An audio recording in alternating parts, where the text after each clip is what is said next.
नमस्कार, हम नगेंद्र प्रसाद पहला होली गाना गौले बनी।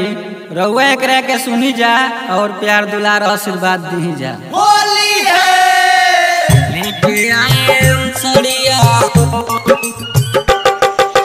डीजे कंचन राज हाजीपुर वैशाली।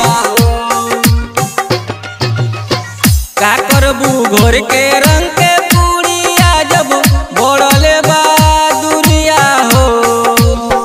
ए सोना तो हरेला करीला नौकरिया लेके आए हम चढ़िया हो। का करबू घोर के रंग के पूरिया जब बोड़ले बा दुनिया हो। ए सोना तो हरेला करीला नौकरिया लेके आए हम चढ़िया हो। चढ़िया होली है लेके आए हम चढ़िया हो।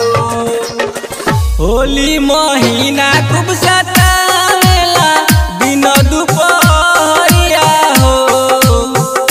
ए रानी तो हरेला करीला नौकरिया लेके आए हम चढ़िया हो। सोना तो हरेला करीला नौकरिया लेके आए हम चढ़िया हो। लेके आए हम चढ़िया हो।